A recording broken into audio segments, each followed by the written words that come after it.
Bang, Rowan, I couldn't do that at 27. No nonsense, straight to the point. It finally happened. The lawsuit they thought would quietly disappear has now exploded into the most expensive judgment in American television history. Karoline Leavitt didn't just win.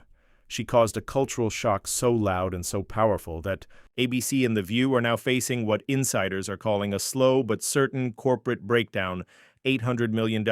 Yeah, this isn't just a legal defeat, it's a devastating blow to daytime TV's most talked about show. Whoopi is silent. Joy is missing. Sunny is reportedly contacting her lawyers again.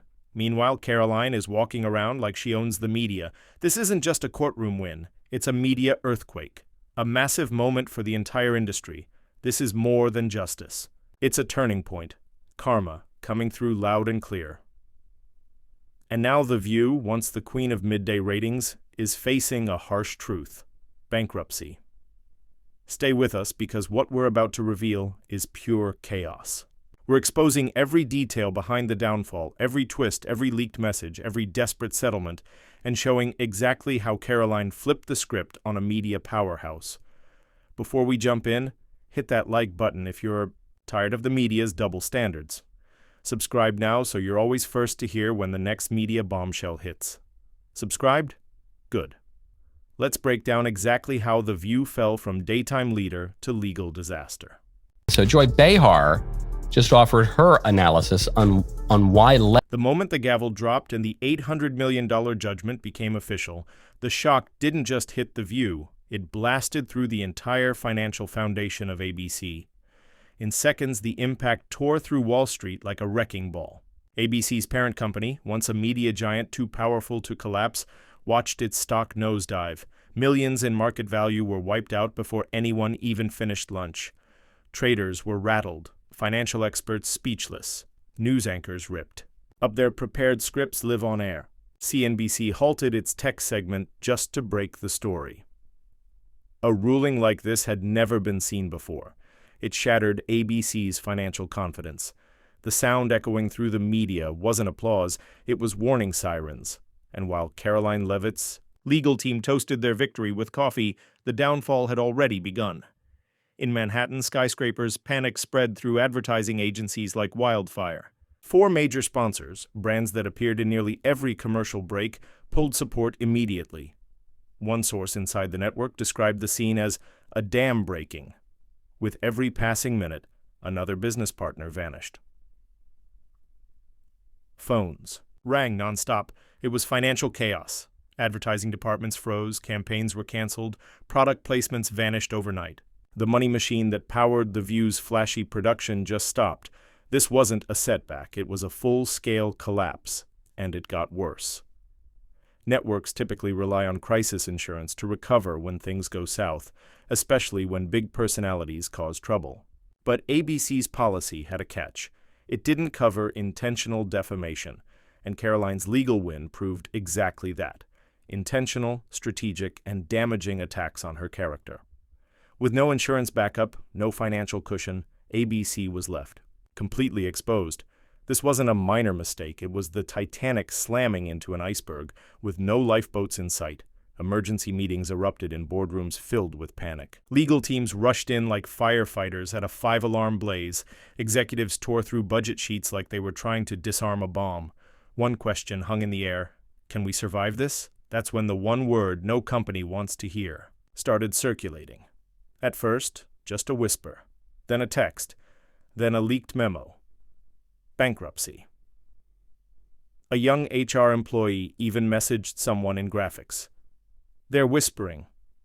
Chapter 11. This wasn't just fear. This was the start of something real. Hiring stopped across the board, budget slashed, travel cancelled, security staff cut, gourmet catering became soggy sandwiches and bitter coffee.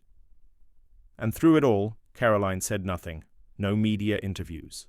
No tweets, no arrogance, just silence. And that silence said more than any viral headline could.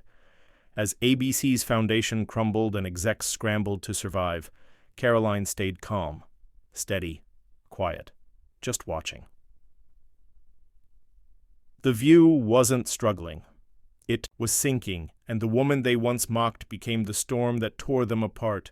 Don't look away, this is just the beginning. Disgusting speech that any president, certainly in my lifetime, has ever given. He essentially waged war on half of the country by saying that we are all a threat to democracy because we believe in putting America first. It's not radical to want to put your country and your own people first. It's not radical to want to have a strong border, a strong military, and to unleash the might of your own economy, not economies around. When that $800 million verdict landed like a legal guillotine, the focus didn't just stay on ABC, it zoomed in, sharply, on the three faces of The View: Whoopi Goldberg, Joy Behar, and Sunny Hostin. Let's be honest, they weren't just household names anymore. They'd become risks. The queens of daytime talk had turned into industry liabilities. Their public images were torched, their reputations destroyed, and their futures dangled by legal threads even the best PR teams couldn't fix.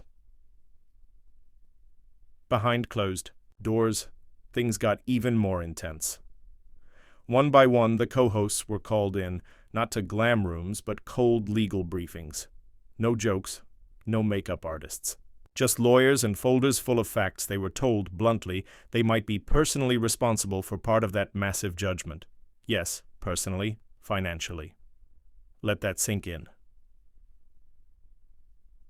Whoopi. Insiders say she immediately hired a crisis firm, the kind used by disgraced politicians and fallen CEOs. Joy Behar reportedly stopped attending meetings, ignored emails, ghosted everyone. Sunny Hostin, who has a legal background, reportedly broke down in tears during a closed-door session. This wasn't for show. It was real. She understood what the others wouldn't say out loud. This wasn't just a media blunder. This was the end of the road, but it didn't stop there. Karoline's team didn't just bring a lawsuit, they brought a sledgehammer. Slack messages showed planned attacks.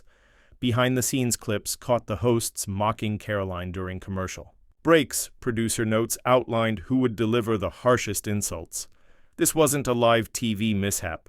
It was a rehearsed takedown. ABC's defense tried to dismiss it all as banter, but the evidence said otherwise. Every line was recorded, every moment matched to footage, every smirk filed in a timeline of humiliation. Then came the clip that sealed the case. A backstage video pulled from ABC's archives. Joy Behar, sipping coffee, laughing, says, "Let's see her sue us for that." The courtroom went silent. One juror whispered, "That's cold." That moment, just 6 words, destroyed their case and captured everything the public despises about modern media: smug, untouchable, cruel. But clearly, they're not untouchable anymore. Karoline's silence said it all. This wasn't just about winning, it was about accountability. And for the hosts of The View, it was a total collapse. No backup plan, no rescue, no one left to save them. Now let's go inside ABC headquarters, where the real chaos erupted.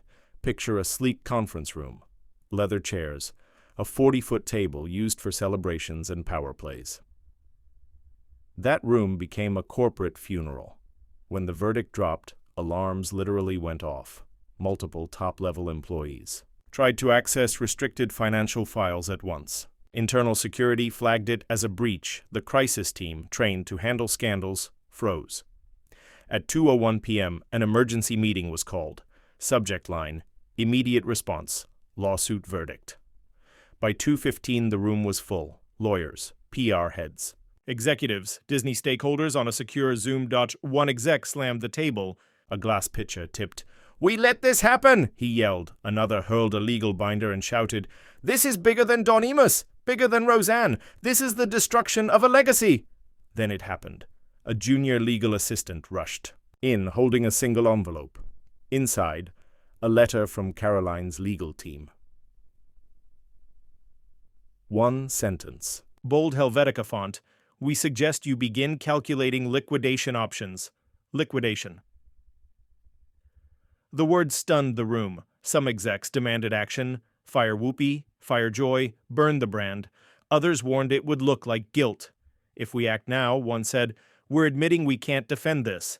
The room erupted in chaos, shouting matches, red faces, fists on desks, and in the middle of it all, someone leaked a hidden internal poll, one that had warned this backlash could happen. They ignored it. Now it's Exhibit A in a new wave of shareholder lawsuits. Yes, shareholders are suing. The reckoning isn't over. It's spreading. This case didn't just cost ABC $800 million in damages, it unleashed a tidal wave, investor outrage, class action lawsuits, and the terrifying specter of bankruptcy, not just for The View, but the entire daytime division. At one point during that crisis meeting, ABC's CFO laid out the wreckage: lost ad revenue, $140 million legal fees, $38 million canceled sponsorships, $221 million brand value, incalculable. This wasn't a bruise. It was a bleeding wound, playing out live in front of millions. Then came the second blow. A backstage video of Joy Behar again went viral. She smirks, sips wine, and repeats the line, "Let's see her sue us for that." Chop million views. In minutes? 10 million hashtags in under an hour. Joy be wrecked. Whoopi went down. Sunnyside. Gone advertisers panicked. A major car company paused all daytime ads. Reruns of The View were pulled, and Disney already preparing for the worst. If bankruptcy hits, one insider warned, the entire division won't just be cut, it'll be erased. And still, ABC thought an apology or short suspension might fix it, but Karoline's team didn't even respond, because there was nothing left to discuss. The verdict was final. The damage kept growing.